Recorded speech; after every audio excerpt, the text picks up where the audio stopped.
Surely together we can. We can lead Tanzania into the digital age and transform life through technology.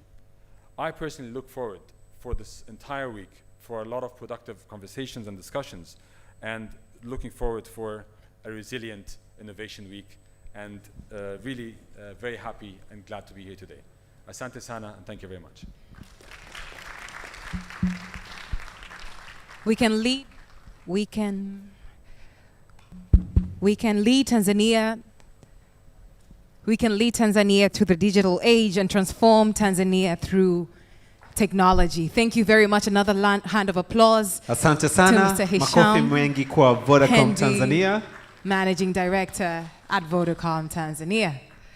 Hayo makofi yalikuwa yamezubaa sana. Naomba tupige makofi kama tunamaanisha. Thank you very much. Now, as right before I invite the next speaker to the stage, I'd like to say some few words because it gives me great pleasure to invite him. I'd like to take this moment to welcome to the stage a gentleman that has not only showcased visionary leadership, but also transformative thinking that has taken Mwananchi communications into the digital era. In a time when people assumed that print media is dead, I know many of us thought that, and we saw the death of a lot of print media organizations, he championed an evolution that has transformed Mwananchi communications over the last few years. They're here as our partners today. This is none other than Bakari Machumu, MD, Mwananchi Communications. A hand of applause, ladies and gentlemen. Asante sana, na wakati basi Bakari Mwachumu anaenda kwenye stage kutupeleka katika transition nyingine. Thank you for making Innovation Week Tanzania 2021 sponsor Vodacom for supporting Innovation Week Tanzania for the third time in a row. Other sponsors are NMB, Embassy of the Kingdom of Netherlands, European Union, CRDB, UNICEF, UNCDF, and UN Women. We also extend our gratitude to Tigo for supporting Innovation Week Tanzania 2021 Dodoma Edition Makisatu, Swiss Embassy through Ifakara Innovation Hub Morogoro Edition, and Siegel Family Foundation for the Iringa Edition. Your support is highly appreciated. Innovation Week Tanzania 2021 is jointly brought to you by the UK Aid through HDIF, UNDP, and COSTECH.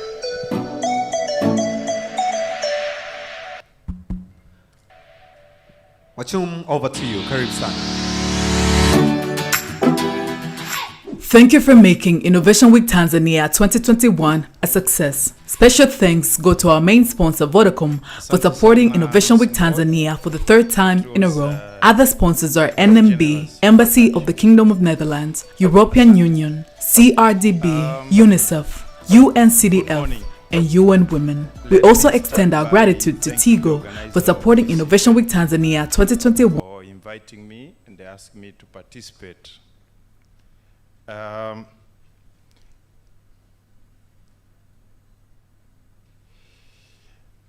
topic today is on the need to build a vibrant and resilient national innovation ecosystem to reap the benefit of the digital economy in Tanzania. So I want to start by trying and breaking down kidogo. The key words are building, not just building, but building a vibrant and a resilient national innovation ecosystem. That means we are talking of multi-stakeholders, stakeholders coming with different interests, stakeholders coming with different understanding. So the challenge is, how do we bring all of these together, all of them together? And the aim being, we want to reap the benefits. So what are these benefits you are talking about under the digital economy? What are they? We should ask ourselves, what will success look like when we reach there? Is it going to be a cashless economy? Is it going to be more internet penetration? What is it? So to discuss all this, we'll ask my distinguished panel to join me upstage. I'll start with Dr. Jim Yonas, my brother, the Deputy Permanent Secretary in the Ministry of Communication and Information Technology. Makofi kwake.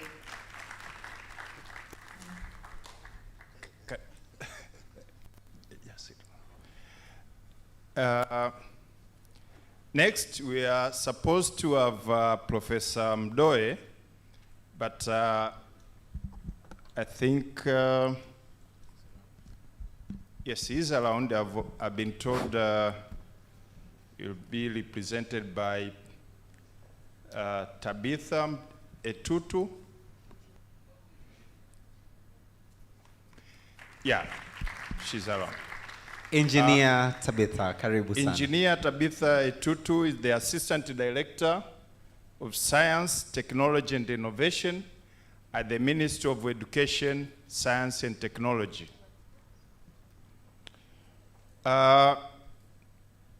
Next is my friend Rosalie Moria, Director of Corporate Affairs, Vodacom Tanzania, and another friend of mine, Ms. Lulu Mwanakilala, CEO of Legal Services Facilities and the Deputy Chairperson of Tanzania Startup Association.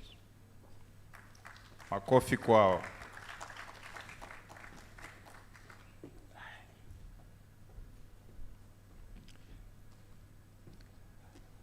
So as they settle down, and I see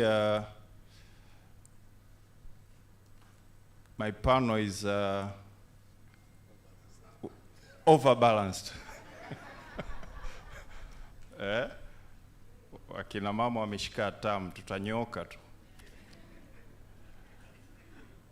So as we start our discussion, I would just want to ask every one of you, I tried to break down the topic today, but I want to get a feel of your understanding on our topic today.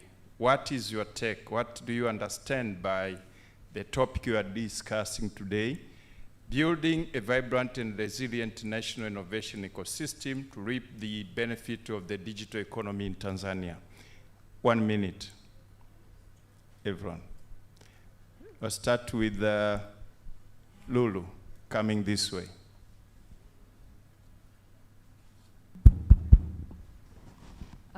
Thank you very much for the question, and thank you for having me on this panel. Having TSA represented on the panel, my understanding is strengthening the environment, strengthening the ecosystem coming from TSA, looking at the enabling or conducive environment for the ecosystem to thrive.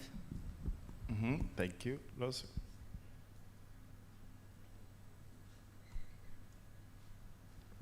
Thank you, Bakari. And thank you for inviting us as well. Very thrilled to be here. From my perspective, really, it's a very broad question that really deserves extended time to respond to, but I'll keep it very brief. So when we speak of resilience, it's, I take it back to each one of us understanding what role they are playing within the ecosystem, and really internalizing what their contribution needs to be, so that we all build and journey towards a resilient, future-proof future that will protect, whether we're talking about an economy or a lifestyle. So just being able to look inwardly and check to see if there are capacities and certain levers that need to be in place to make sure that you do arrive at your destination. So whether you're talking about a private sector player, whether you're talking about a public policy contributor, what is it that within your frame and realm of influence that needs to be tweaked so that we all can journey towards a common future. Thank you, engineer.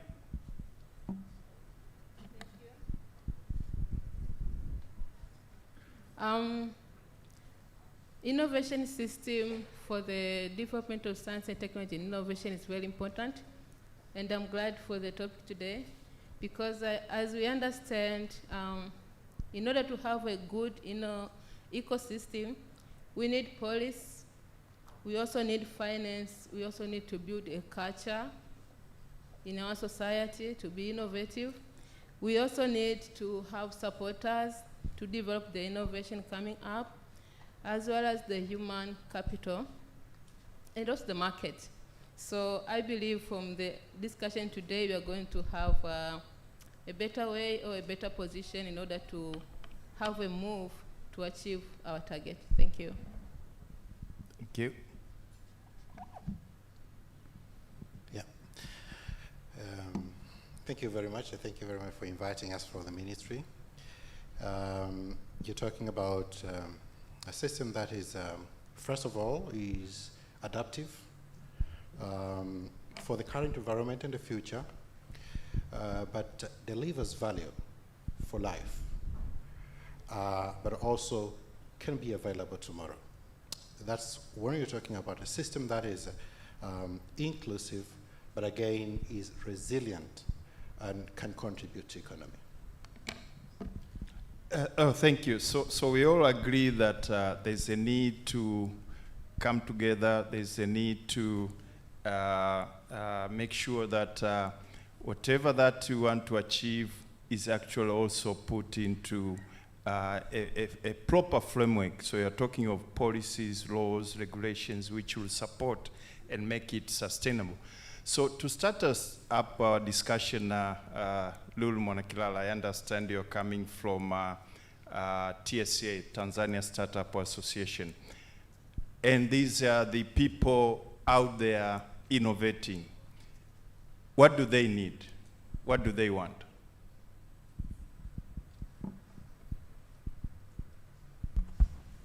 Thank you, Bakari. That's a very good question. I think we, as Tanzanian Startup Association, as a representation of the ecosystem, coming from the ecosystem, owning the ecosystem as well, and representing the ecosystem, there are a number of things. I think a lot of them have been mentioned before. We spoke about investment, financing, talked about capacity strengthening, bridging the skills gap. But I think the most important that we as TSA have been focusing on is the conducive environment, the legal environment. This is having the right legal framework, the policies, the regulatory framework as well, an enabling environment for the ecosystem to thrive. And as TSA, we have been doing quite a lot of work in this area. From the inception, we've been working very number of government ministries, but specifically Ministry of Trade and Industry and Trade. And so far, we have already started the process. Currently, we're doing research into the ecosystem so that we can have a baseline for Tanzania. We've also consulted with other countries that have already developed or come up with Startup Act, startup policies, so that we know how we can then tailor-make our own that will support a conducive environment in Tanzania. We're doing the same with Zanzibar, also with the Ministry of Trade, but also trying to see how these policies can support the startup ecosystem as well. So it's very important that we have the conducive environment. So conducive environment is a loaded statement. What exactly, if you can break it down to specifics, what exactly do they want?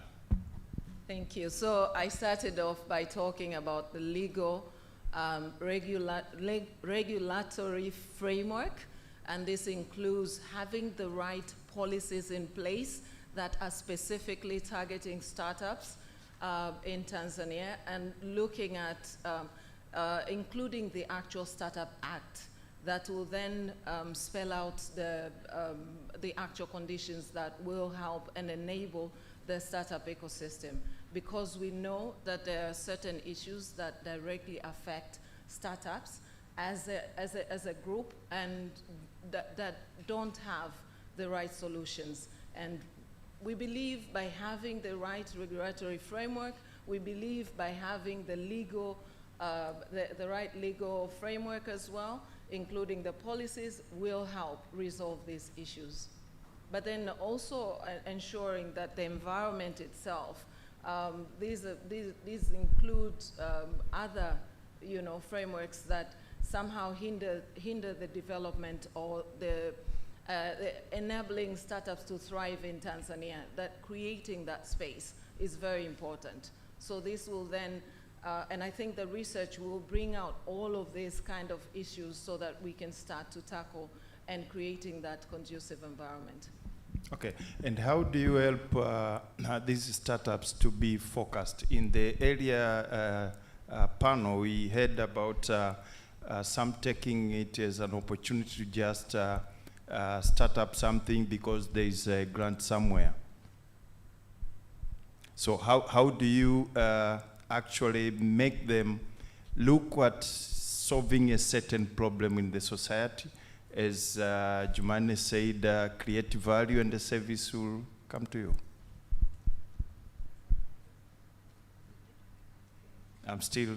Oh, you're still with me. Okay, okay. Thank you. I think we spoke before about opportunities. When we talk about enabling environment, it's quite a wide. It's not a one solution fits all. We're thinking about looking at the whole environment. So we think we look at things like investments, financing, things like building the capacity. We know that there is a skill gaps. I think Jumanne mentioned as well. Jumanne is also with us within the Tanzania Startup Association. He also mentioned before that there is a need to build capacity of startups as well in Tanzania to be investor ready. Things like that enable the growth to move from where the starting point that we talk about, but now to scale up and become a lot bigger, but also to attract the investments to Tanzania.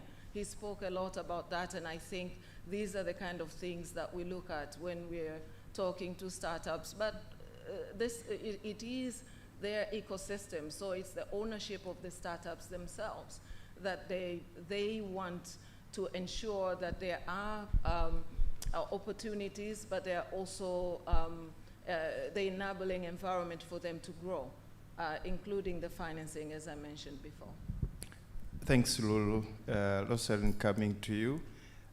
You are kind in the middle. You work with the startups, but also you play a key role in facilitating digital operation, digital transformation. But also you are a player who also is regulated by the government. You also want to have some conducive environment to operate from. So I want you to match the two.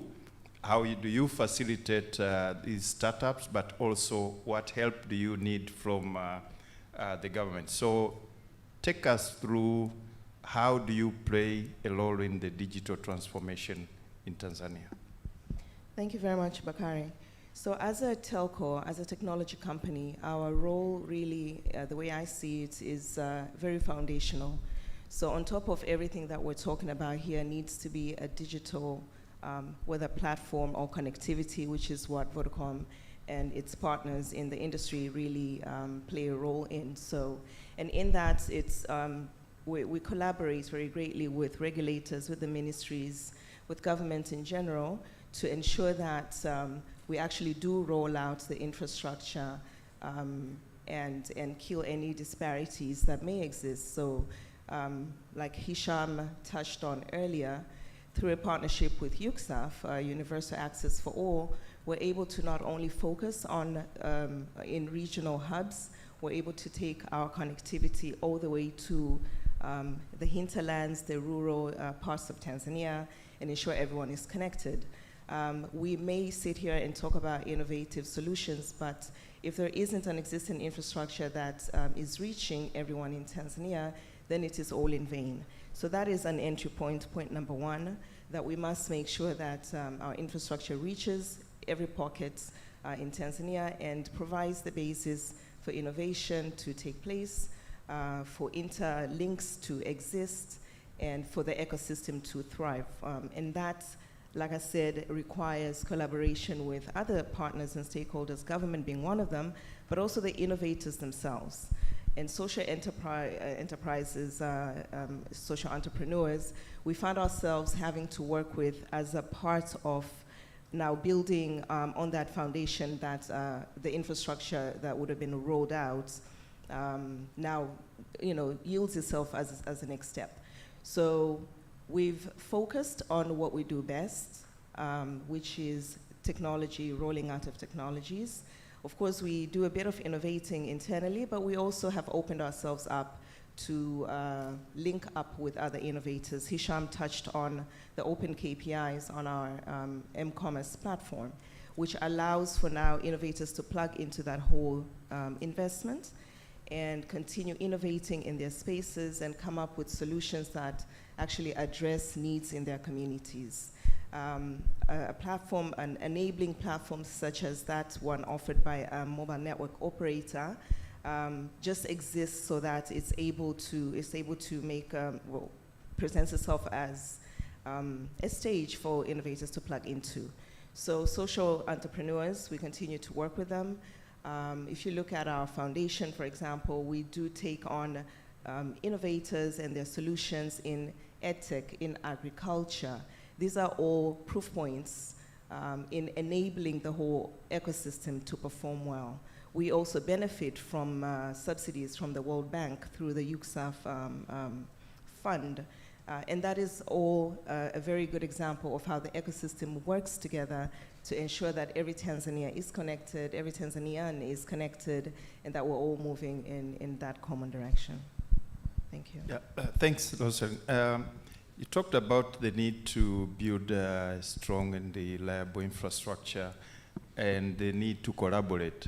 So are you happy with the level of collaboration you're getting from other stakeholders? What is the missing link for us to move very fast? So there are multiple stakeholders there that I can touch on. You have the innovators who are extremely eager to collaborate and move together, but there are skills gaps that are lacking that we've found from our own experience having touched on collaborating with that segment. There are good things to be spoken of, but there are also things that we still need to work together in innovating and providing solutions so that innovators can really thrive as we continue to collaborate.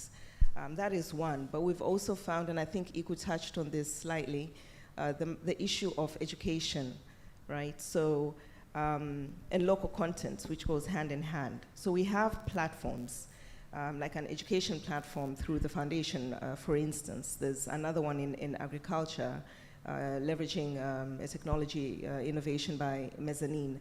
But so in those spaces, you find that digital skills are lacking greatly, right? And digital skills, my understanding is it goes straight back to how we've been socialized and educated. And therefore, there's a need to invest a bit in ensuring that digital literacy is brought up to pace so that we can move towards a digital future and a digital now. And that is why we have programs like Code Like a Girl, which goes into schools, primary and secondary schools, and nurtures these skills from early on so that we can be future ready. But today, as we stand, there is an opportunity, and I believe our Ministry of Education is already looking at augmenting these areas by imparting digital literacy, digital skills, which will make it possible for an environment where innovation can happen and in a sustainable way. Thank you, Rosalind. You are taking us to our next challenger and engineer, Tabitha, I'm coming to you. You have heard the operators in the field telling us they want to move fast. Yes, infrastructure is important, collaboration is important, but the know-how is a challenge. What is your ministry dealing with education, science, and technology doing about bringing these innovators and other stakeholders up to speed to have the knowledge and the skills which are required to make it happen? At the ministry, we have various programs targeting to improve or increase the innovation capacity and capability of the country. Starting from the school level, we have programs at primary schools, secondary schools, technical, even at higher education, which are specifically targeting improving the quality and access to the education. And as we know, we are all focusing on the science, technology, and innovation, and we cannot we cannot go into digital economy without the skills. So we have various programs on that, but apart from that, we have specific guideline on the promotion, identification, and promote innovation, invention, and traditional knowledge holders. The guideline was inaugurated in 2018. It was the first to guide the development of the innovation in the country. Within the document, we can find the role of various stakeholders in order to build a good innovation system. So it's like all of us are called together to join hands in improving the innovation or improving the innovation system in the country. But we also have the national competition for science, technology, and innovation as one of the activities championed by the government itself. But we know various activities are being done or efforts are being done by various stakeholders, including this Innovation Week. And the government is also part and parcel of the week through COSTECH, which is the working arm on the science and technology from the government. So the government has various efforts from the training aspect and learning by improving, including putting various equipment at the secondary schools, even primary schools, all the way to university level, so that we can, all of us, embrace the digital technology in improving life and economy as a whole. Thank you. Let me expand it kidogo hapo. Madam President Samia Suluhu Hassan challenged the Ministry of Education that we need to look into our education system and ask ourselves, does it go with the pace of the 21st century? So I would like to know whether what you are doing, the effort you are doing already, you are looking into reviewing the education system in its totality to take into consideration the challenges you are facing today and in the future. As we know, all the challenges we have so far on the education sector, some of them has been identified even before. We have in 2015, we conducted the National Skills Development Strategy or study to identify what are the skill gaps in order to attain the middle income country achieving the Vision 2025. And with that, we had identified some gaps. And then from that moment, the ministry has worked on the various stakeholders, including World Bank and others, in order to rectify or mitigate the challenges.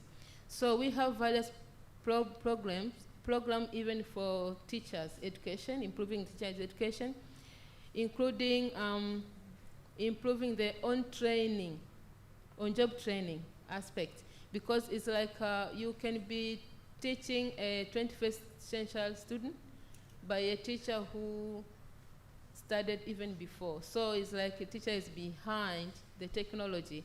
But right now we have those programs are aiming up on the updating the education system.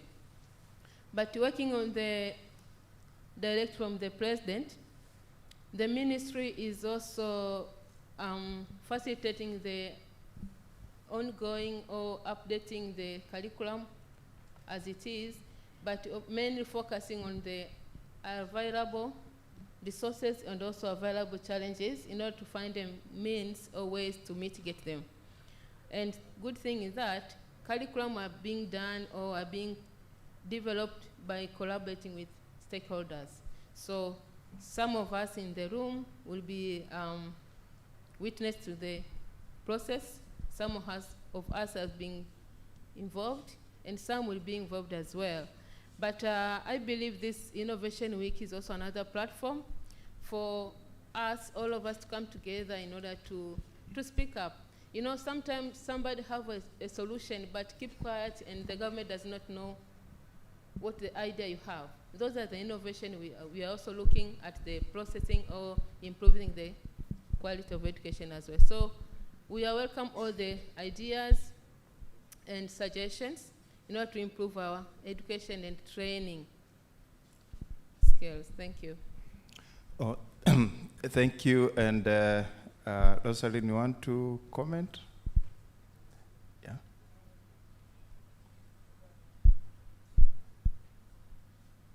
I can comment. I didn't want to, but I can comment. And I think that discussion kind of comes back to platforms again. So once the content is curated, there exists platforms out there that can collaborate and absorb that kind of content, the curriculum, etc.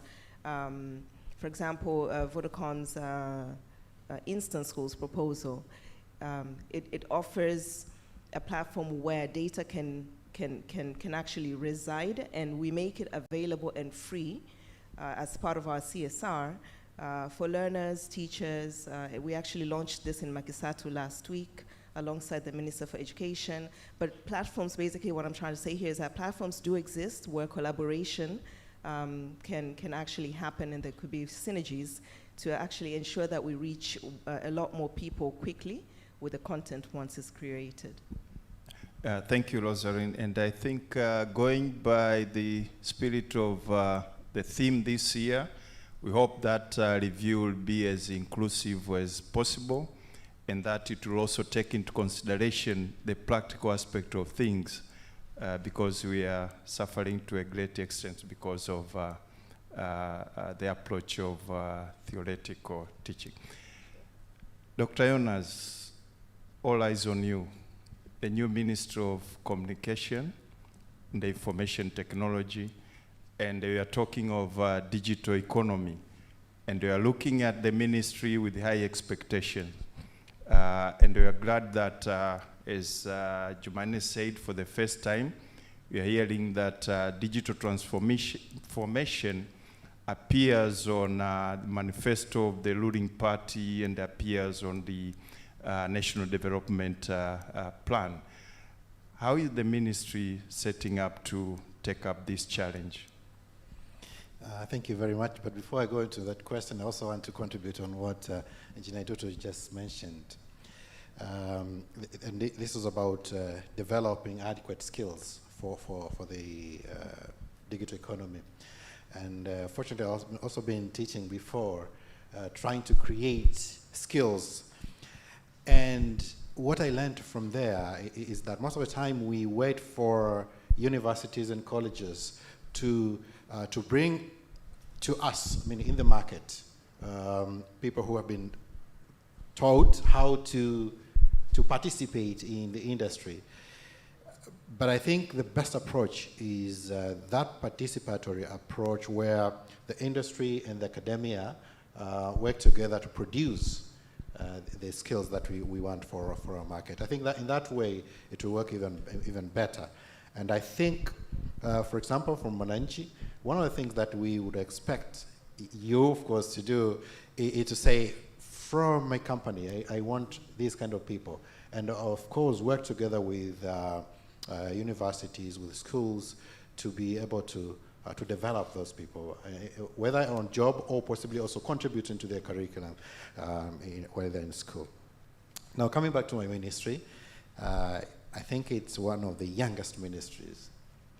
Before we used to be in the Ministry of Works, Transport and Communication, but now we stand as the Minister of Communication. And we are charged with the duty of ensuring that we connect the country. And that is exactly what we are doing. We are thank you very much, Rosalind, that we worked with you and all the telcos. And we're trying to ensure that, first of all, the fiber cable is everywhere. Currently, we are deploying the fiber cable to all districts and councils in our country, but also making sure that not only the cable, but the communication towers, as she just mentioned, are available. And we are charged through the manifesto that by 2025, 80% of our country should be connected. And we are just doing that. And coming back to connectivity, yes, connectivity is one of the aspects that we are dealing with.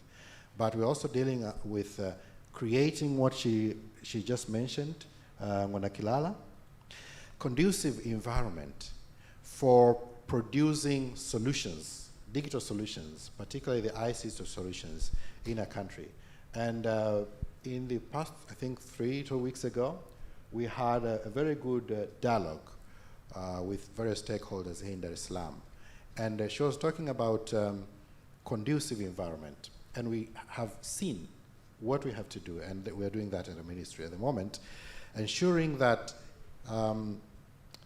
we review legal frameworks, we review some regulations and laws that will facilitate the creation of a good environment for startups. Why? Because the 2016 policy, ICT policy that we are implementing now, and of course we're going to review it again, we want to create local content. We want to ensure that we have enough, or say an adequate level of local content in our country. That's from skills, knowledge, services, applications, platforms made in Tanzania. So we have a big task, but we are determined. I'm not sure if I've answered your question, or possibly can still conversate. Yeah. Thank you. You're touching of the need to strengthen the infrastructure and the local content in terms of skills, knowledge, and the product. So I'll be turning to the audience to see if you have any questions, comments, and if you do, just raise your hand, you introduce yourself, and then you tell us to whom are you directing your question or comment. Yes.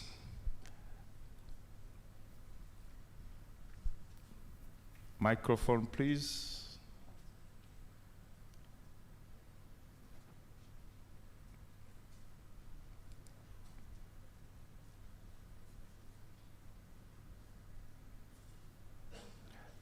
There's a hand there.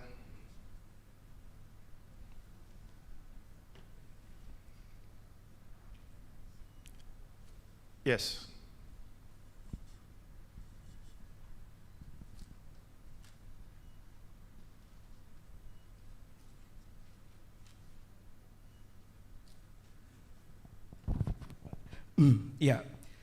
Thank you very much, and it's really nice to hear all the comments, and I'm really happy to see that Dr. Jimmy Onazi is here. I was in your class project management. So talking about innovation and the ecosystem generally. So my name is Gomaka. I'm a film producer and director, also an innovator. I work with Thai Studio where we produce 3D animation as a medium to educate people. So these animation are more like interactive and different from the normal content that we see on a daily basis for education. I'd say 90% of the staff that I'm working with are self-taught, and they've learned through YouTube and online content to do the 3D animation content. And I really appreciate the effort that has been done ensuring that the country is connected and the speed that's going to get us connected. I wanted to ask the effort as well to ensure that internet is being more affordable for young people so that they can access more of online content, as well as once they create their product that can be disseminated through the online platforms, that can be possible as well. Yeah, so I think Dr. Jim Yonaz or Ms. Lozere. Thank you. So I'll take 3 questions and then we'll respond to them and see if we still have time. Okay. My name is Sostenes Sambua, and I'm coming from Diligent Consulting Limited. I'm also very happy to be here today. I've been in this process, I think, from the beginning, 2009 until now, and I think it's been a great development. Hongereni sana, HDIF and all the partners. I think my question to maybe Lulu and the brother and sister from the ministry. I would have wished that you mentioned really what are the pain points when you say issues to do with policy regulations or Startup Act. What are you missing? Because it's still up there. Is it taxes? Is it patent? Is it financing? I think when you spell out for the government, when they are here, it's easier for them to carry on. What are the things that are constraining startups? And from the Ministry of Science and Technology, Ministry of Communication and the Ministry of Education, Science and Technology, I think you've said very good things about building the capacity. My experience, and of course, also as a parent, a lot of schools, especially public schools in Tanzania, they do not use digital means to teach. They don't even encourage pupils and students to use digital platforms to learn. A lot of teaching material is from the book. Actually, some of them handwritten notes from the teachers that they have to memorize and maybe reproduce at the examination. If the ministry, both Ministry of Communication and Ministry of Education, Science and Technology, can you actually beyond the policies, can you come up with instructions that schools, especially primary and secondary schools, that they have to use certain things? Because certain schools actually prohibit students, even a secondary school, from using anything digital. If they are found with any digital gadget in the school, they are expelled. And some schools actually follow their students even during holidays. If they are found actually writing things in the social media, for example, when they go back to school, they are actually punished. And I'm saying from personal experience, I think the ministry should do more, not only to encourage, but to enforce that digital platforms are actually now used to train, not at the college level, but starting from the primary. Thank you.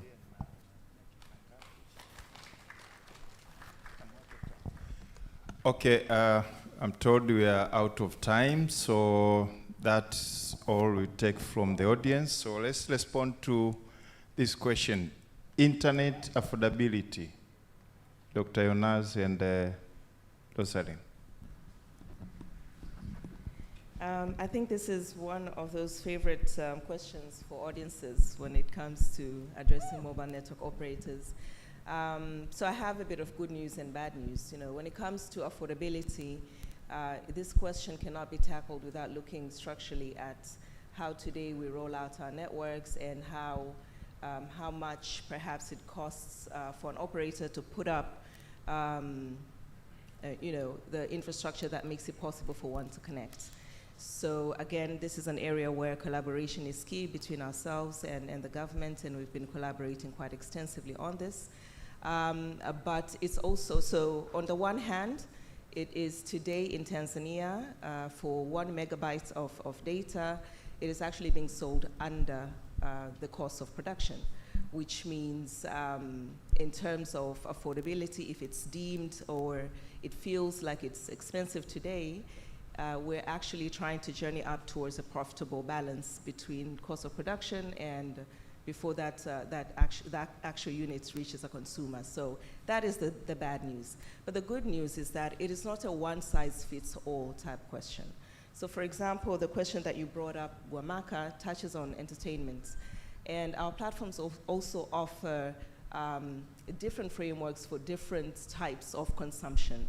So when it comes to entertainment, you'll find special bundles, whether it's for Netflix, for YouTube, and I'm here with the director for digital. He can speak a bit more about that perhaps after the session. There are a lot of things that we're doing in that space to make sure that entertainment is accessible and that innovators can also plug into that space and get benefits from it, whether it's from their content now being aired through such platforms and people actually paying for them. And this is all a part of the solution offering. When it comes to education, again, like I said, it's not a one-size-fits-all. When it comes to education, how do we make education affordable and accessible? And this is where you find solutions such as instant schools, such as what today we're doing with UCSAF, where we've gone to more than 300 countries around the country, schools around the country, and put up ICT infrastructure, and we're rolling out free digital content that touches on areas that need to be improved, things like digital skills, things like ICT skills. So this is affordable, it's actually free, right? So again, not a one-size-fits-all. When you come to agriculture, you find similar things. When I go back to now what we spoke of, collaboration and UCSAF, we're actually benefiting from a grant. So you have partners and development partners in that space that are also giving grants that make it possible for us to get to all pockets of Tanzania. So I guess my short answer is it's not a one-size-fits-all, and that today the cost of production for a unit of data is actually below cost. Thank you. Lulu, specifically, what are we looking for in terms of addressing the challenges we are seeing in startups? Okay. Thank you very much, and thank you for a very good question. Initially, I was trying not to take up all the space and go through it into detail. I think, as I said before, we have already been having very good conversations with the government, the private sector, development sectors, and a lot of other partners, talking in detail, discussing every challenge that the startups face in Tanzania, and this is after consultations with startups in Tanzania, throughout Tanzania. So I will very briefly mention a few. Since you wanted me to be specific, I spoke about laws and policies that specifically target startups because we know that their needs are unique and they're not all covered within the current laws and policies that we have. But I talked about the regulatory framework being very stringent for a company that is just starting up, and maybe issues around licensing and a lot of other issues that fall within that make it very difficult for that company to thrive. But there's a tax regime as well. I can go into detail, but I think it will take a long time. We know the issues within the tax regime. We know the heavy taxing that a startup is not able to comply or cannot even, carry on the business. And these laws were set up for companies that are already thriving, that are able to afford to comply. So now we're looking at the review, I think we spoke about before, of some of these laws, some of these policies, so that they can be enabling for the startup ecosystem. For example, in investment and financing, we know that there is a minimum threshold of about $500,000 US that for a lot of investors that want to support startups that are looking for 50,000, 100,000 becomes very difficult. So sometimes some of the laws and regulations which were set up back in the days for very obvious reasons might not be very conducive for the startup ecosystem now. So those are some of the challenges. Thank you, Lulu. Engineer Tabitha, when are you going to allow the kids to play with the digital gadget in schools?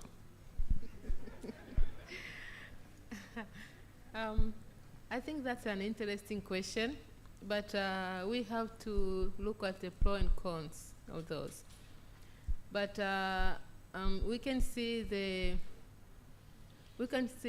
the government's idea on the digital economy by in the school. For now, for example, we have new combination at A levels which target computers as the main subject, which was not there before. It was like a subsidiary. So it's a beginning. But we as stakeholders, we can come together and find the best way to allow kids to have gadgets in the school. Thank you. To be continued.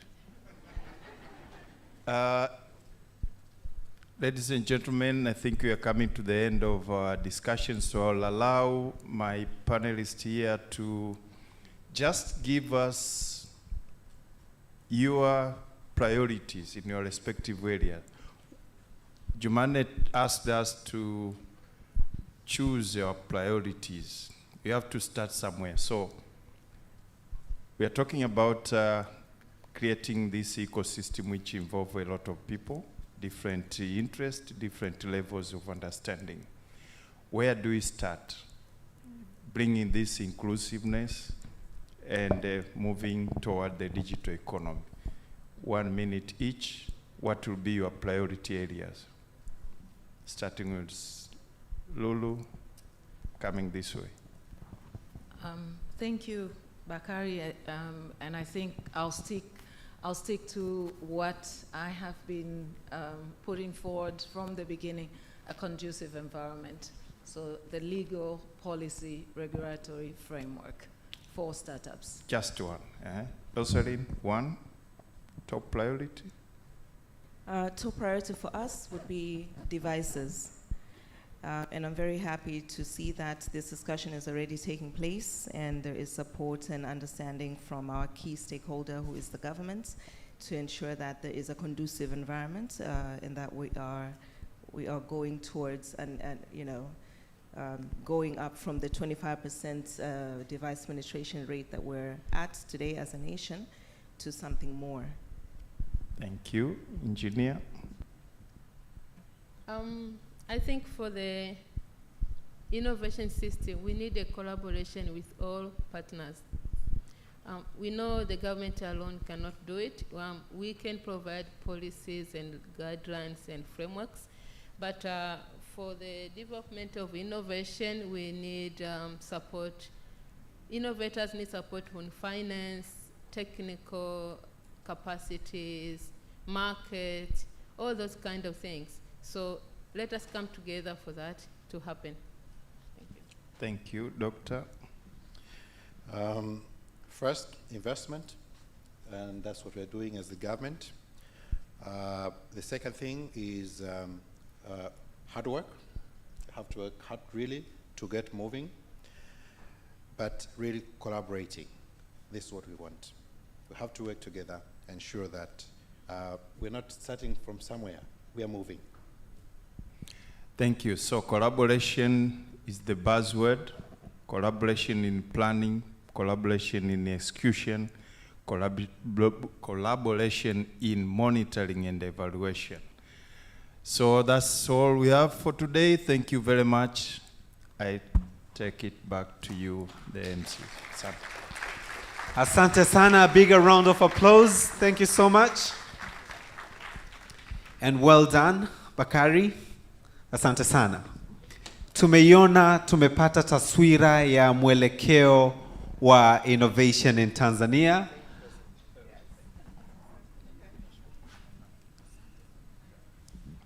Thank you so much. Wow. A bigger round of applause, ladies and gentlemen, as the panelists step down. Bakari, asante sana, well done. Na tumeona jinsi gani basi sura ya ubunifu inakuja Tanzania. Mabibi na mabwana, tumekaa kwa muda mrefu kidogo, si ndio? Si ndio? Can we all please stand up? Let's stretch a little bit.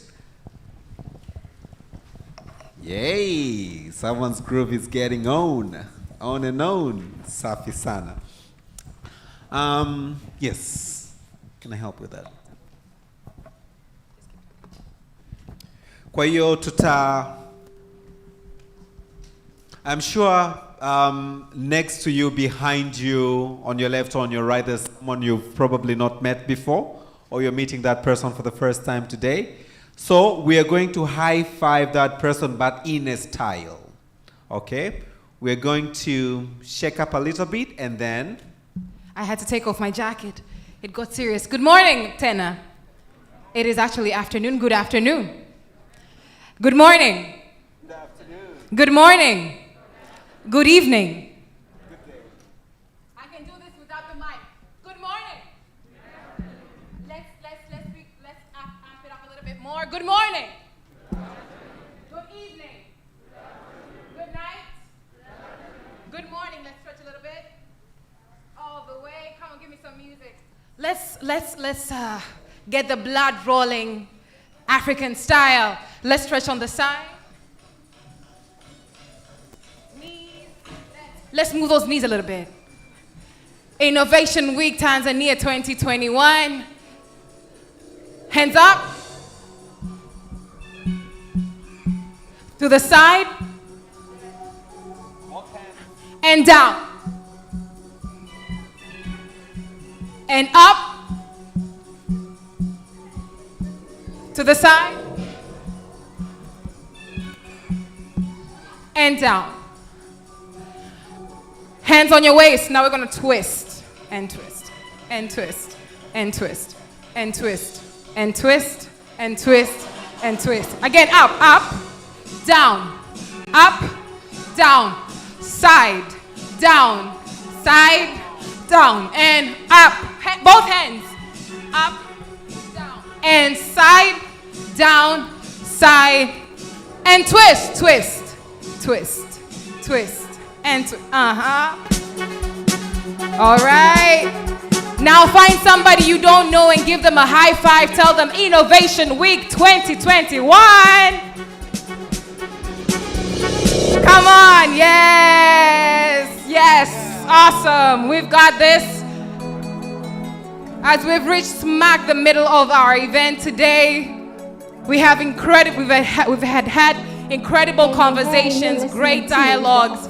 Everybody online, if you're following us, I hope you have also stretched.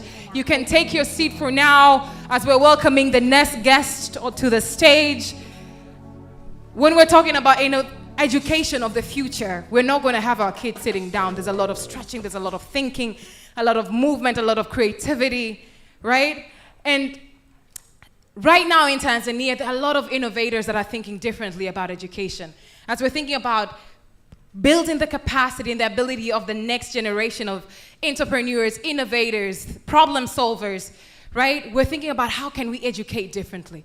We've had great innovations come up, what Chula Direct has been doing, what innovations like Mtabe, Emalimu, Thai Tanzania, as well as Jenga Hub have been doing, has been really being at the forefront of thinking about how can we transform this, how can we do this better, how can we include a lot more creativity and really get our children into thinking about the future. To talk to us about education and the role it's playing in really building the capacity of the next generation of innovators, we have none other than Nancy Sumari, the founder of Jenga Hub. A hand of applause, ladies and gentlemen. A big round of applause to Nancy Sumari, Jenga Hub. Karibu sana. Thank you so much. Honorable Omari Juma Kipanga, Deputy Minister, Ministry of Education, Science and Technology. Ambassador Manfindo Fanti, European Union Ambassador to Tanzania. Professor James Mdoe, Deputy Permanent Secretary, MOEST, Dr. Jim Yonazi, Deputy Permanent Secretary of Communications and IT, Dr. Amos Nungu, Director General of Tanzania Commission of Science and Technology, Ms. Christine Musisi, UNDP Resident Rep to Tanzania, Ms. Jane Miller, Development Director at the British High Commission, representatives of development partner agencies, CEOs, in the room of sponsoring entities, all protocol observed, innovators and innovation supporters, ladies and gentlemen, na wasalimu kwa jina la Jamhuri ya Muungano wa Tanzania. Thank you so much for this opportunity. My name is Nancy Sumari, and I am a part of the team that makes the Jenga Hub. The Jenga Hub was founded in 2017 to plant the seeds of creativity and nurture innovation among children and young people who wouldn't otherwise have access to technology tools. And we started really by volunteering our time, an hour a week, to set up tech clubs at public primary schools, and also borrowing office spaces on weekends to anyone who would listen to us and could spare computers and internet connectivity just to be able to teach kids how to code. We won a grant in 2017 from TIGO through Reach for Change that helped set us up, and we have since morphed into a makerspace and learning lab whose vision remains to build a community of members leveraging technology to create value and transform lives. We continue to serve children and young people from all walks of life at schools, within communities, at home, and as well as training teachers through a curriculum that allows our members a chance to design, to create, and to thrive using technology tools and design thinking. At Jenga, we aim to redefine today's educational offering by advocating for and promoting tech savviness that allows our young people to participate meaningfully and safely as digital technology becomes ever more pervasive in our societies. We believe that learning to become a better learner and a better thinker is a lot more important than memorizing the capitals of the world. Ladies and gentlemen, learning should be an active process in which people construct new understandings of the world around them through experimentation, exploration, discussion, and reflection. And what and how we learn at school determines a lot about who we become as individuals and our success, as well as our ability to solve problems, how we work with others, and how we look at the world around us. And in today's innovation economies, education becomes even more important for developing the next generation of innovators and creative thinkers. And that is why Jenga Hub's mission remains to be to reimagine education using technology through a process of creating memorable learning experiences to make learning more engaging and more inventive, and to create experiences where our learners are engaged in designing and creating things that are meaningful to them and those around them. And we believe that all children deserve this. They deserve an engaging and rounded education that will support their academic achievement, but also develops the skills, the knowledge, and the capabilities to allow them to flourish in life and to prepare them for the future of work. So far, we are most proud that our Classrooms for Change project has reached over 12,000 students across 30 schools in Tanzania, along with improving the content for the schools that we serve. We've set up tech clubs for children where they are taught aspects of design thinking and 21st century skills like empathy, critical and creative thinking, change maker skills, digital and technological literacy, and intercultural awareness. We've put a spotlight on children's ability and willingness to contribute to a better world through running sustainable development goals related design challenges, as long as participating annually, along with 62 other cities across the globe, in the Global Children's Design-a-thon. We've trained over 150 teachers in Dar es Salaam, Morogoro, and Ifakara, And we're continuing to build a network of teachers who have been trained through our programs to ensure they have the support and the resources they need to remain efficient and effective. We are ever so proud of our members like Abdul Juma and Aliaza, who are working together on a waste management drone that identifies areas with a lot of trash that needs collection, and they hope to work with their municipalities. We're proud of teachers like Mwalimu Lupili and Madam Wakala, who have employed design thinking in their classrooms, and as a result, have ideated and researched along with their students on food and climate action, and have now brought their idea to reality by setting up a solar-powered irrigation system for their vegetable patch at school. We're proud of Tracy and Nafisa for building their own websites for their budding businesses, and for Francis for representing himself and his ideas at the Sinner Kids Festival, one of the largest media festivals for children in the world.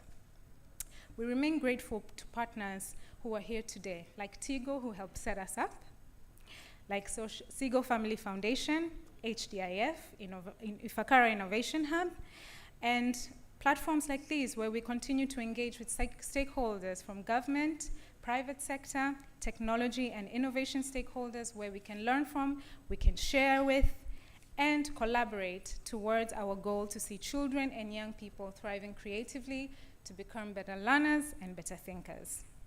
In conclusion, I would like to say that childhood is one of the most creative periods in our lives, and children should play a central role in the transition to the creative society. We must make sure that creativity is nourished and developed, and we must help them to learn to extend and refine their creative abilities so that the creativity from childhood persists and grows throughout their lives. We invite you, and we challenge you as well, to plant the seeds of innovation along with us, because in every seed is the promise of 1,000 forests. Asante sana.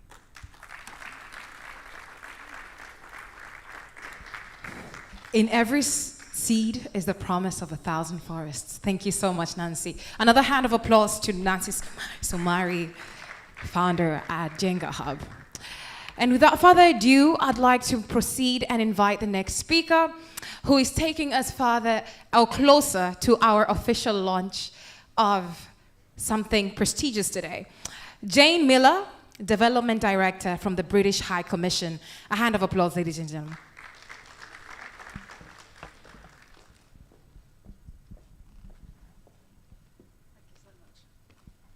Good morning, ladies and gentlemen. So my name is Jane Miller. I'm from the British High Commission, and it's a real pleasure to be here. And in the spirit of innovation, please allow me to stand on existing protocol. But it's so wonderful to see so many people here, from government, from civil society, from development partners, from the academics, from the private sector, from the media, and so many friends. So it's great to see all of you here today. So I thought I'd begin by talking a little bit about the story of HDIF. And the story started 7 years ago, and it was a collaboration between the UK government and COSTEC, where we sat together and thought through, what should this program look like? How could it be different from the past, and what should it be looking like into the future? And I'd just like to do a few shout-outs now for some of the people that have been part of HDIF over the years. From the FCDO, from the UK government side, there was Liz Taylor right at the very beginning, whose vision this program was. I then came in and I managed this program for a few years. Then Toby, I think many of you remember him, Yasambi, and then finally Natalie. So there's been some amazing people, and now Francis is going to be supporting the closure of the program. But it's been a 7-year journey.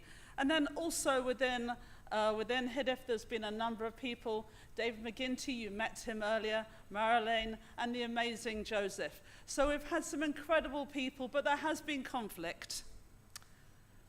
And that's been about one thing, and that's about the name of the program. Is it HDIF, is it HDIF, or is it HDIF? Anyway, please allow me to call it HDIF. So it's been an amazing journey. And the program has 3 major components to it. One part is the grants, another part is the ecosystem, and the final part is about the learning and the communications. And for me, that has been part of the magic of the program. It hasn't just been a grant-making program. It has also been there to build the ecosystem and to make sure that we learn and communicate what's been going on. And there are so many programs, and looking around the room here, I can see examples of the HDIF program. But it has been about human development, making progress and finding innovations in health, education, and water and sanitation. So let me just give a few examples of those that have sort of really come to my mind. I don't know whether Hilonga is here from the Nelson Mandela University up in Arusha, but it was a really great innovation using a nanofilter to provide clean water for people. And today we know that just from that program alone, 250,000 people have access to clean water through this nanofilter technology. But more than that, it's been around getting jobs for people with these kiosks that you can see now around Arusha. And now they're scaling up this work to other places, and I believe they're now rolling out in Zambia and in Kenya. Another example is Bongo Kids, and we saw, I think on the video earlier, some of the work on early childhood development. It's a cartoon, many of you have seen it on TV. They say that now, through that program, over 17 million children are getting access to early childhood development through the cartoons, through the whole innovation of Bongo Kids. Another example, Popo. It's a program working with these massive, giant, pouched rats, which have incredibly good sense of smell. I think they were initially used to find landmines, but we now find that they can actually sniff tuberculosis. Incredibly sensitive. And through that program, there's been a 36% increase in TB detection rates in Dar es Salaam, and an increase from 65% to 95% patient compliance. Another example, D-Tree, which is working on Zanzibar, which is working with community health workers on digital work. And that's now had access to 2,300 community health workers. I could go on. There's many, many examples. But remember, the program wasn't just about providing grants. It was also about creating a stronger ecosystem in Tanzania, a partnership between innovators and government, private sector, civil society. It's about getting all those people together. So, what have been some of my lessons learned? What have been some of the takeaways from the program? And I'd say the first one is a lesson for all of us as development partners. And it's about our risk and our appetite to take on some risk. It's about our ability to give people space, give people permission to fail, give people the opportunity and the space to do something new. The second big learning has been about the importance of supporting the ecosystem. And I don't think HDIF would have been nearly so successful if it had just been a grant-making mechanism. It was also about building that ecosystem. The third area is the importance of partnerships, and you show that here today. It's the partnerships between private sector, between innovators, between government, and it's about all those getting together. It's not about any of them working in a silo, but it's about those partnerships. And our fourth learning has been about getting outside of Dar es Salaam. Yes, Dar es Salaam is an important city, but Tanzania is a big country, and it's absolutely been critical for the program and for the ecosystem to get outside of Dar es Salaam. And I think this innovation week has been a good example where it's no longer just in Dar es Salaam, it's in Dodoma, it's all around the country. So, what have been some of the key achievements of innovation in Tanzania? I do believe one of the big achievements has been this Innovation Week. It's been a time for us to collaborate. It's a time for that momentum behind this change to really take forward. And I believe last year, was it 6,500 people? Incredible. I was involved right from the very first Innovation Week, which was a very small event, great event, but it was a start. And now it's got bigger and bigger, more professional, more partnerships as time has gone on. And secondly, It's one of the great achievements has been the Global Innovation Index, and that was referred to earlier. And Tanzania should be incredibly proud that it has really gone up the scale. And my team have been telling me that it's now 88th, but more importantly, it's just ahead of Ghana, of Rwanda, and of Nigeria, and only just behind Kenya. We've got some way to go. We want to beat Kenya. But yeah, but what an amazing achievement. So, what's going to be happening next? I do want us to think about the COVID pandemic, as terrible as it has been, to be a real moment of opportunity for all of us. So many of us are using technology like we've never used in the past. Many of us are looking at learning online and looking for digital opportunities. Once upon a time, we had to move to Dar es Salaam, or we had to go to other countries to get that. Now we can do it online. And isn't this an amazing opportunity? So I do think the COVID pandemic has been a great global opportunity for us to do things new and do things in a different way. The other great opportunity here is the Tanzanian government, which has really embraced the whole philosophy, the whole ecosystem around innovation. And I believe last week the Prime Minister was saying how much of a priority, and the government would lead and organise innovation weeks into the future. And I think that's a huge advantage and opportunities going forward. And FCADO is excited to remain a partner. And in a few minutes, we'll be launching the new program. But it's been a real pleasure to be here. Thank you so much for asking me to speak. But before I finish, I'm going to be leaving Tanzania in just a few weeks' time, in July. And I'd say one of my proudest achievements over the last 6 years in Tanzania has been HDIF and working with the innovation system. A number of reasons why. Number one, I will have lifelong friends. Many of you here, we will stay in touch. Many of us through social media. We've got in touch over those years.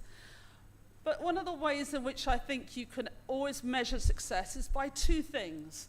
And one of them is engagement, and the other thing is through legacy. Engagement. You know, this started off as a relatively small program, and now the engagement is huge. Innovation has been embraced across Tanzania, and look at the level of engagement here today and on social media. And in terms of legacy, yes, this program will be closing, but there's going to be something newer and better into the future. A real collaborative program. The UK will be supporting it along with UNDP, and we hope that many other people will come on board. And that's the legacy of this program. And finally, the impact. HDIF has had an impact on health and education and water sanitation in Tanzania, but it's had an impact on innovation in this country. And I do believe that is absolutely essential to really help Tanzania develop a resilient, inclusive, and vibrant digital economy. Thank you so much.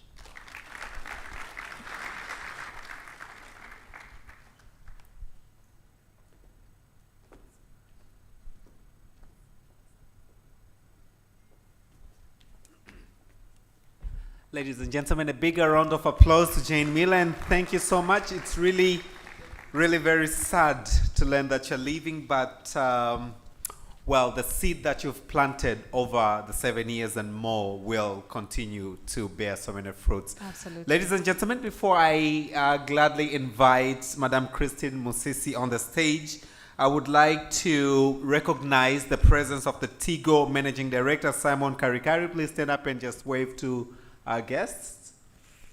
Oh. Simon just left, so he was with us, he just left, but we thank you once again for your support to the innovation ecosystem in Tanzania. Thank you so much. And FSTT Executive Director, Mr. Sosthenes Kewe, thank you so much for being here with us. A big round of applause to him as well. Asante Sana, they've given a lot of support towards ensuring that we have a very great flow onto the program from the Makisatu last week. So HDIF has led us past 7 years. We are going on to a new venture. I have the privilege now to invite on the stage Ms. Christine Musisi, the UNDP resident representative, to tell us what is it that is up next on the chapter of innovation ecosystem in Tanzania. Ladies and gentlemen, a bigger round of applause. Karibu sana.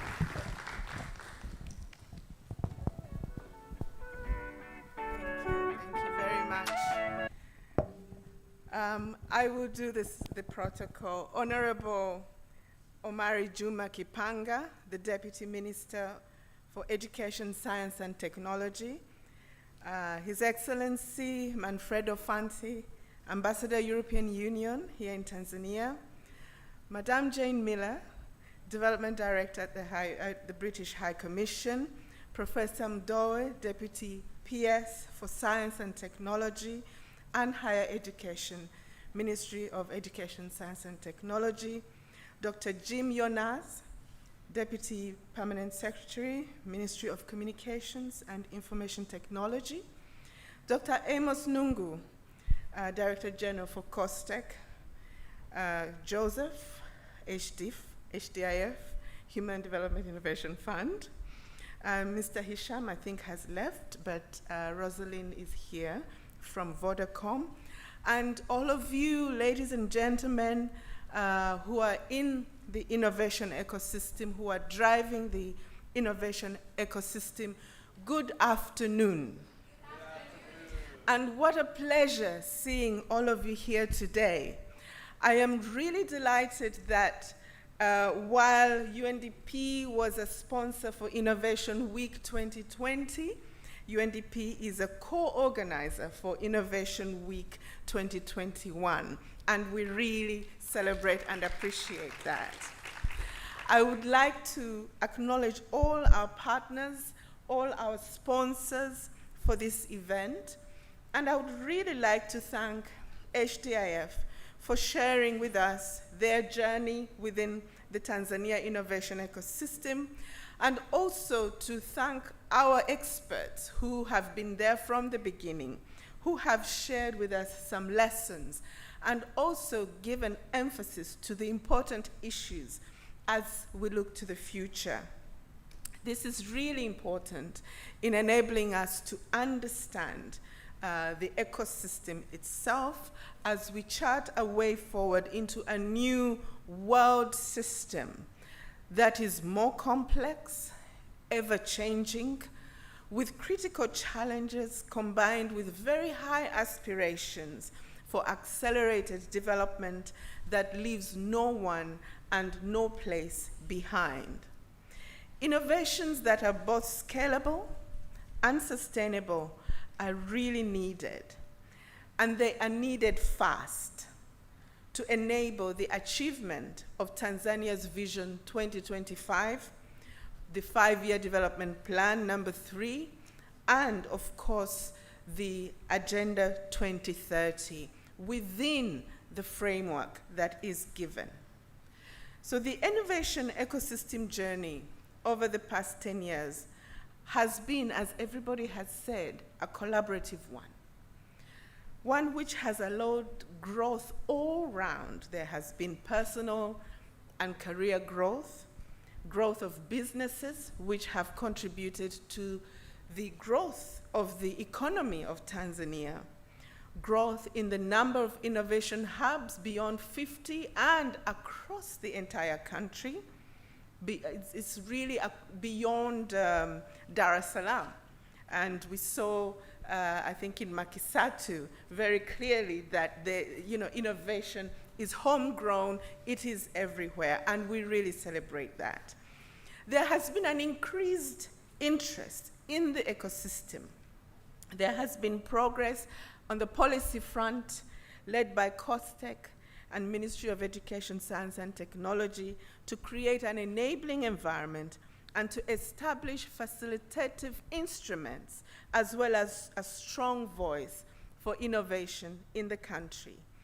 Others have stepped up to support the system, the ecosystem, and the innovators themselves have proven their strong contribution to national socio-economic development, and we believe they will continue to do so if the right policy environment is in place and if the right tools and instruments are in place to support them. So congratulations to the innovators of Tanzania for making it this far and for determining to take this country to where it should go. Congratulations to COSTECH, other government agencies, and your partners, especially for increasing Tanzania's ranking in the Global Innovation Index. Congratulations to HDIF for the great work and the impact that this work has had on people's lives, on businesses, and on building a collaborative ecosystem in the country. Congratulations to all innovation hubs and partners in the ecosystem. I think we need to give you all a big hand. Thank you, thank you, thank you. So today, I am pleased to say that we at UNDP are stepping up our engagement in the efforts to grow and strengthen the innovation ecosystem as we launch a new program that builds on the learning and legacy of HDIF's contribution to the ecosystem.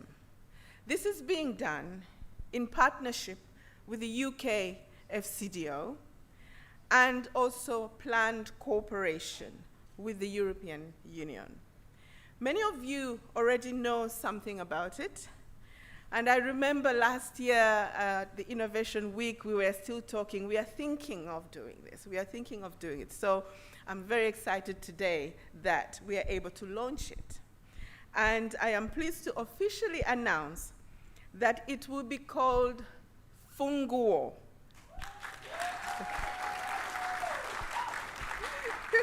I really want to jump up and down the stage, but I need to remain Please dignified. jump. Yes. Yes, Funguo, unlocking innovation, investment, impact.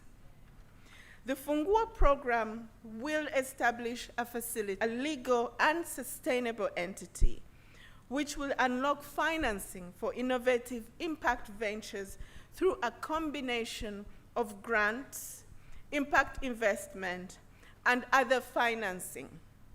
It will help address the challenges that have been outlined here today by the earlier panels, the limited access to investment capital, low levels of investment-ready innovators, by building a pipeline of investable ventures and establishing a strong network of investors and financiers so that we bring all together.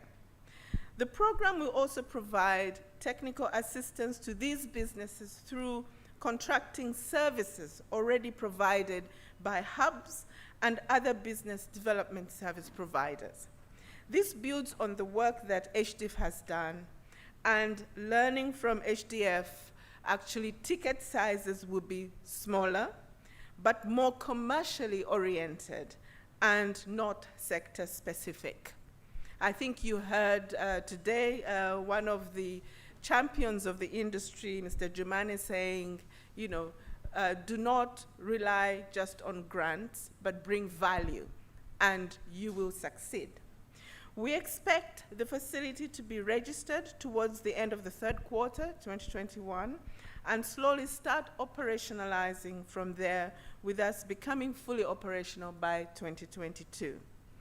The program will have a strong element of capacity development, especially for innovators and service providers in the ecosystem, as well as a component to strengthen the enabling environment for innovation, with COSTECH in the lead, and with the Ministry of Industry and Trade, Ministry of Communications and ICT, Ministry of Investment, and other government agencies.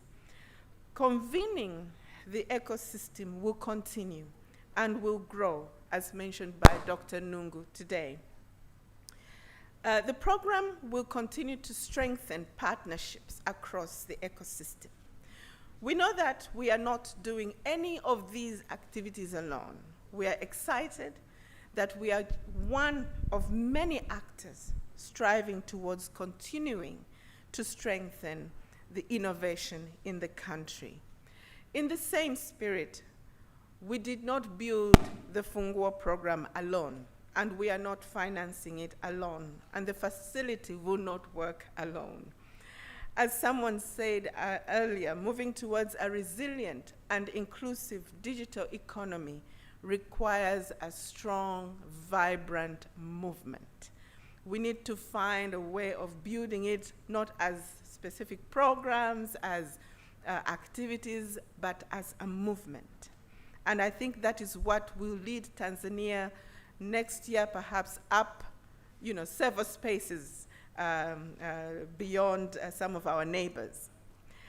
I look forward later to our discussion later this week on our findings of the study on prospects of a digital economy in Tanzania, which I believe will make a contribution in bringing workable solutions for the ecosystem. Going back to the program, the process of designing the program, including the idea for a permanent standalone facility, came from HDIF's initial work around the report called Catalyzing and Scaling Innovation, a review of approaches. The report was widely shared, and discussions were held at several workshops across Innovation Week, Sahara Sparks, with government, private sector, and development partners for more than a year. UNDP is delighted to have stepped up to the challenge and put some initial resources in order to design the program, and UNDP is also very grateful to the UK for their continued commitment to innovation in Tanzania, and to the EU, who are planning to partner with us in this program. We especially would like to thank our technical advisory committee that guided the development of this program. This committee comprised of COSTECH, HDIF, FCDO, European Union, Vodacom, Sahara Ventures, and the Swiss Embassy. We will have our key partners here later to launch the program together, but I would like to say I am delighted, excited, and grateful that that UNDP will have the opportunity of partnering with each and every one of you as we move forward. Asanteni sana kwa kunisikiliza. A hand of applause for the Funguo program. Ms. Musisi, may I please ask you to take a seat on the stage as I invite the next speaker. And this is none other than Ambassador Manfredo Fanti, who is the head of delegation at the EU delegation to Tanzania and EAC.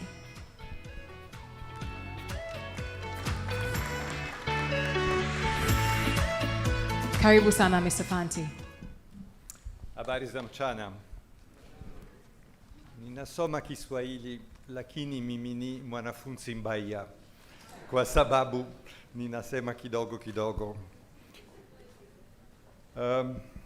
Honorable Member of Parliament and Deputy Minister Omar Kipanga, Dr. Jim Yonats, Dr. Amos Nungu, Professor James Doyle, Jane, Christine, my colleagues. I'm very happy to be here with you today for a number of reasons. The first reason why the European Union is here today is because we have a very clear vision of the potential of Tanzania and of its people in the coming years. We firmly believe that this country can grow very much, can become very attractive for investment and for development of the economy and to fight the poverty. And we have, therefore, a clear commitment to that, to private sector development and to attracting foreign direct investment. In this context, of course, a key element of that is innovation. That is an element that is absolutely necessary to be able to advance in these areas. And therefore, the European Union is engaged with its cooperation programs in supporting various activities. We are present in many sectors, but today we speak about innovation. And we are very happy that in partnership with the Ministry of Trade and Industry, we are launching a program that is specifically targeting the private sector development. And one component of this program is contributing to Funguo. for an amount of 5 million euros. We believe that this is a must to contribute to these efforts. And also, we do appreciate that innovation is not only the technically sophisticated innovations, but is also those changes that can have a positive impact on the life of people, for instance, in agriculture. So we are very open to all that. But this year, the theme is digital. And digital is indeed very important for the country and for the development of many aspects. What we are doing to do in addition to the program on Funguo, in 2021 we are going to prepare in partnership with the authorities and the private sector a new program on digital in order to develop digitalization in the public administration and the private sector. And we have 4 main objectives. The first one is strengthening democratic governance and domestic accountability. The second is building a viable future for Tanzania women and youth. The third is to contribute to the fight against climate change and to contribute to blue economy. And the fourth is to support local administrations in urban development. So this is what is in the near future in front of us. In all that, I would like to remind 2 key words, women and youth, because these are actors that need to be supported. As it has already been said this morning, that 2/3 of the population of the country is below 25 years of age, and women are already very present in the economy, but sometimes we notice that are not as present as we would like as initiators of innovative business, and I think we absolutely need to support them. So, with these very short words, I would like to leave you for the opening of the program, and I thank you very much for your attention.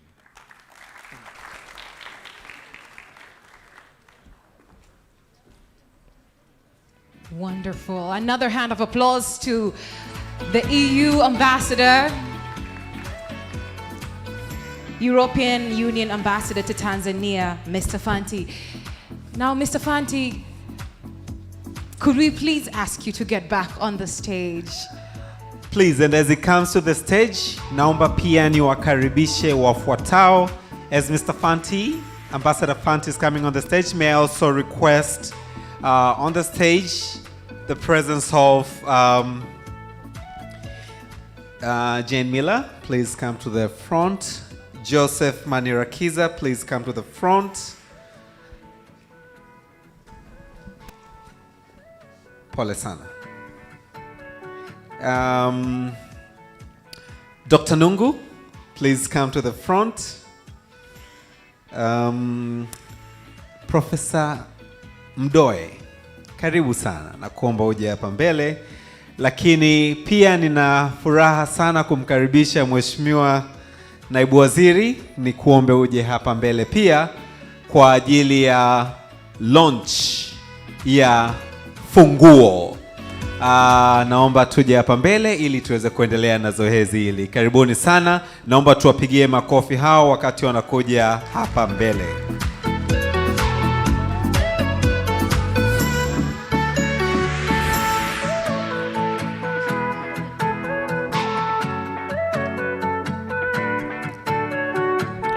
Naomba wote, can I request all of us to please be upstanding? Can we all stand up? Thank you so much. Kalila, over to you. For the moment we have all been waiting for, the official launch of the Funguo program. Now, may I ask everybody to take attention, to be at attention, as we prepare to count down to the official launch of Funguo. A little bit of a hand of applause as we get ready. As we are ushering in the new era. As we're ushering in the new era, This is Funguo. Ladies and gentlemen, countdown. Let's go. 7, 7, 6, 6, 5, 5, 4, 4, 3, 3, 2. 2. Hapa nilikuwa natania tuta countdown tena. Hiyo ilikuwa ni practice round. Hiyo ilikuwa ni practice round jamani. Na tunahesabu kwa pamoja. Tunahesabu kwa pamoja. Miaka 7 ya HDIF sasa imezaa mwana mpya anaitwa Funguo. Kwa wale ambao wapo nyumbani and even the ones who are here in the hall, may we count down in unison. Let's go. 7, 7, 6, 6, 5, 5, 4, 4, 3, 3, 2, 2, 1. Piga kelele.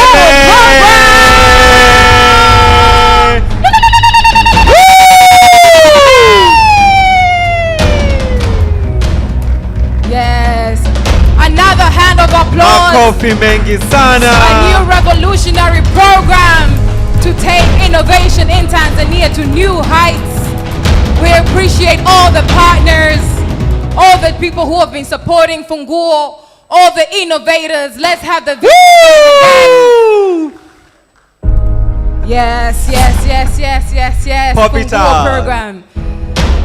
Ladies and gentlemen, can you repeat after me if you allow? 1, 2, 3. Can everybody say Funguo?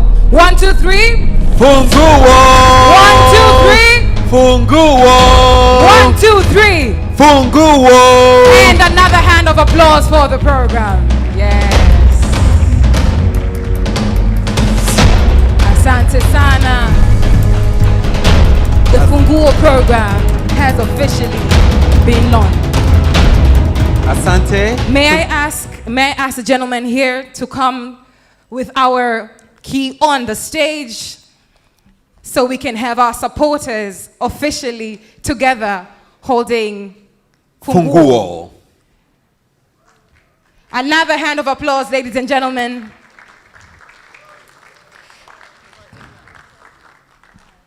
Makofi mengi kwa ishara hiyo. Safi kabisa. Asante sana. Naomba sasa niwaruhusu twende tukakae, isipokuwa Profesa Mdoe na Mheshimiwa Naibu Waziri, naomba tubaki hapo kwenye stage. Nikimuomba Profesa Mdoe sasa, sijui utazungumzia hapo au utakuja kwenye podium uongee maneno machache kisha umkaribishe mgeni wetu rasmi Mheshimiwa Naibu Waziri kuweza kuongea na hadhara hii. Karibu sana. Makofi mengi kwa Profesa Mdoe, Naibu Katibu Mkuu kutoka Wizara ya Elimu. Karibu sana.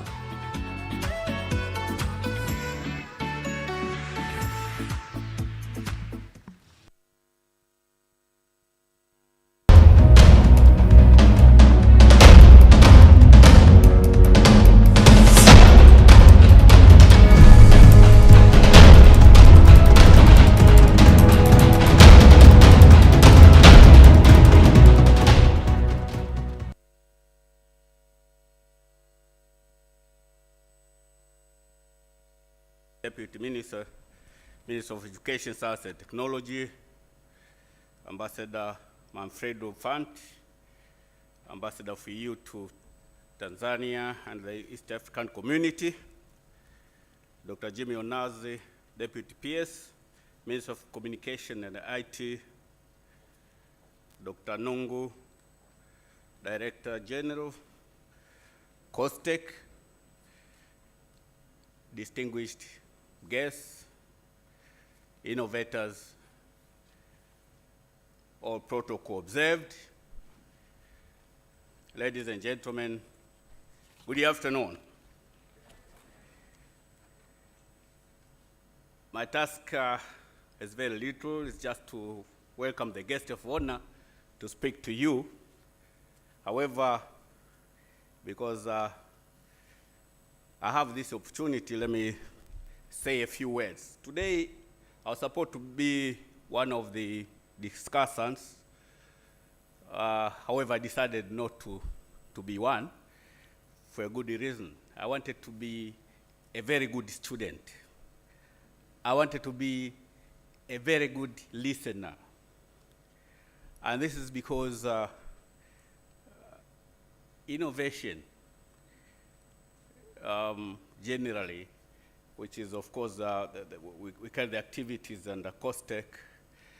COSTECH is directly under my docket.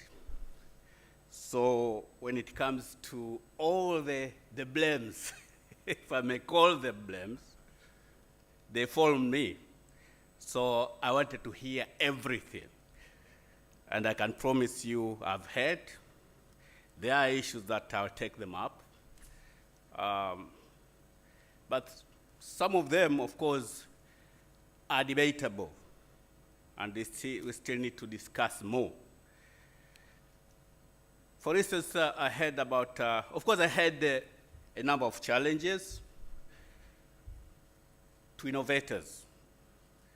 For instance, we heard about the issue of working in silos,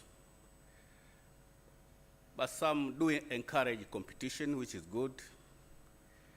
But there's an issue of intellectual property right on the other hand. So working in silos vis-a-vis competition, vis-a-vis IPR, well, where's the balance? Of course, something that we need to debate more. We saw, or rather, I heard about the problem of attracting investments for startups. It's a big issue. We heard about the issue of mindset, change of mindset. Change of mindset to innovators, policymakers like myself, the private sector. So we need to change our minds, to think innovatively, to work innovatively. So there are a lot to learn on this. That's why I decided just to listen. But there was one key issue that was, which came up during the discussion, and this was about digital literacy. Digital literacy is key, and it is very important as far as our theme is concerned. Innovation for a resilient, inclusive digital economy. So this cannot be achieved if we are digitally illiterate. So what are we doing as a government? Of course, Engineer Tutu has tried to highlight some of the initiatives that we are taking as a government through the Minister of Education, Science and Technology, and through the Minister of Communications and IT as well. And I would add a little bit more on that. For our kids, our children to be computer literate, or rather digital literate, of course you have to start from their teachers as well. Engineer Tutu said you may have a teacher who was taught in the last century and he or she is teaching children of the next century. It's a big issue. So what we are doing, of course, we have started with our teacher training colleges. We are equipping all 35 teacher training colleges in the country with computer facilities, but also internet connectivity. Of course, Dr. Yonas is well aware of this. This is something that is going on right now. We need all these colleges to be connected, to have internet connection. So that, of course, we are also working on the curricula for the teacher training colleges so that we can accommodate digital knowledge in their curriculum. And the target is that the graduates of these colleges then at the end of the day will be computer literate or digitally literate, and of course they will assist us when they get back to to work. This is one initiative. But also, we have a project under the World Bank. We have a project known as Secondary Education, SEQUIP, Secondary Education Quality Improvement Program, which is going, will run for 5 years. Under this project, of course, we expect to equip not less than 1,500 secondary schools with computer facilities and the internet connectivity as well. Of course, you may think, and I do share the views with you as well, that this is just a drop in the ocean. However, you have to understand that all these initiatives, of course, need finances, and you have to strike a balance somewhere between building a classroom, having enough, desks and benches, and equipping the schools with computer facilities. We need to strike a balance somewhere. So all this, of course, we are taking all this on board, and therefore it's a journey. We have started it. It will take time, but at least we are aware of this, and we are working on it the best way we can. As I've said earlier, I've been a good listener, and I've taken on board almost everything that you have said. As I said, some issues are debatable, but what I have noted mostly is that, innovation, everyone has to be innovative. Innovation industries, vijana nasema ni kujiongeza, isn't it? So we need to jiongeze in everything we do. We policymakers need to think out of the box. While planning, we need to when planning different programs, policies, we need to think about innovators as well. But for the private sector, they need to think out of the box as well. They have to be innovative as well. Of course, they are coming on board. I'm thanks to some corporates that are participating in this Innovation Week.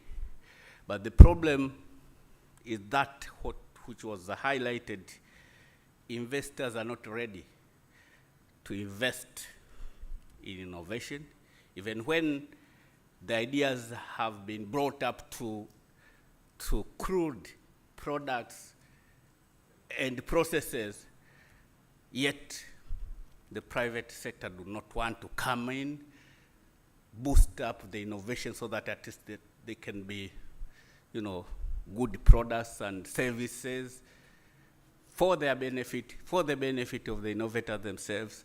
So mindset. So we need to change the way we do things, the way we think as well. So I just wanted to highlight on those few issues so that at least you can know I was available.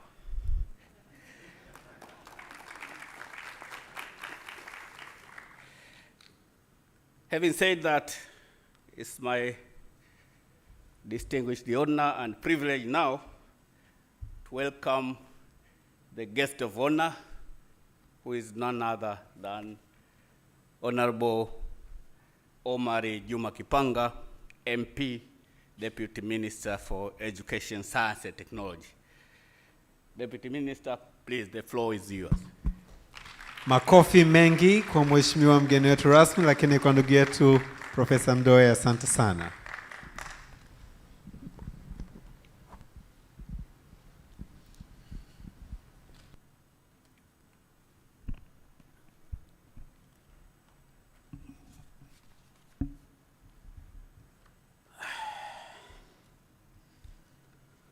Honorable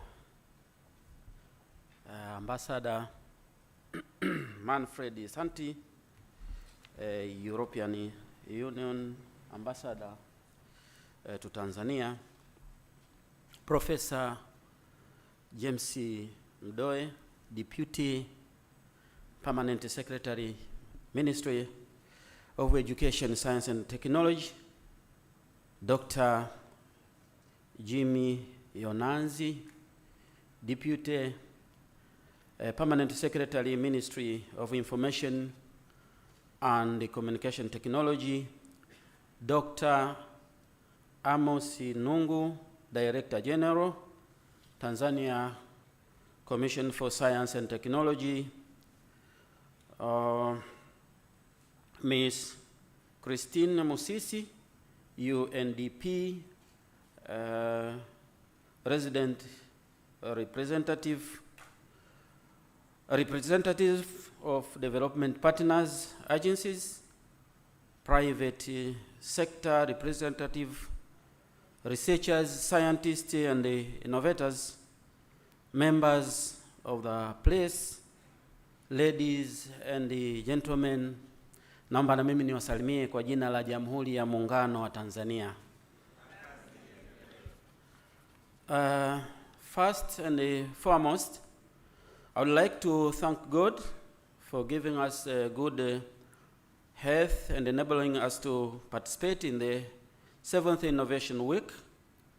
Let me take this opportunity to thank the Tanzania Commission for Science and Technology for inviting me to participate in this important occasion of making the 7th Innovation Week in Tanzania.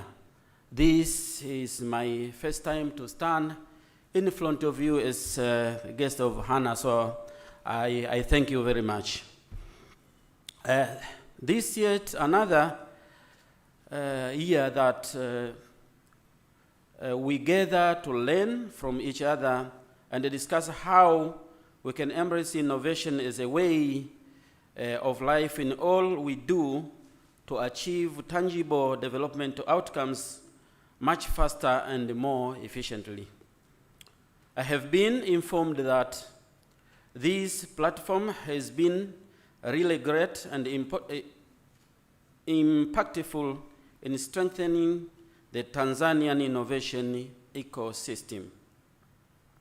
On behalf of the government of Tanzania, I would like to commend the United Kingdom Agency for International Development, UKAID, the Human Development Innovation Fund, HDIF team, COSTECH, United Nations Development Program, UNDP, the partners, and all the sponsors for convening the Innovation Week for the 7th time in a row. I would like to thank all of you for attending this opening session. Ladies and gentlemen, the theme of this year says innovation for a resilient and inclusive digital economy is quite timely. This is particularly so because as a government, we recognize the innovation and technology will be at the heart of the achieving our industrialization agenda and the creation of quality jobs as anchored in our election manifesto. Even our current national 5-year third elevation plan put the innovation and technology at the center of improving efficiency and productivity. You are all witnesses to the huge leaps of the government has made in simplifying services delivery through leveraging on technological development already achieved. Gone are the day when our citizens had the queue for hours to pay for electrical bills, water bills, land rent, taxes, traffic fines, etc. Gone are the day when it took days or a week or a month to successfully launch a passport application or a police loss report and other things. All these are made possible because of purposeful, massive investment made in infrastructures such as ICT backbone and a growing mobile and internet penetration, which give input to the growth of mobile payments platform and techno-enabled business opportunities. Ladies and gentlemen, we have witnessed the mushroom of technology and innovation hubs saving many of our youth. I would like to commend COSTECH for showing a good example by strengthening Boni Innovation Hub and Dar Technohammer Business Incubator and supporting universities and other institutions in setting up their own hub. Ladies and gentlemen, embracing digital economy and digital transformation is no longer option, but a survival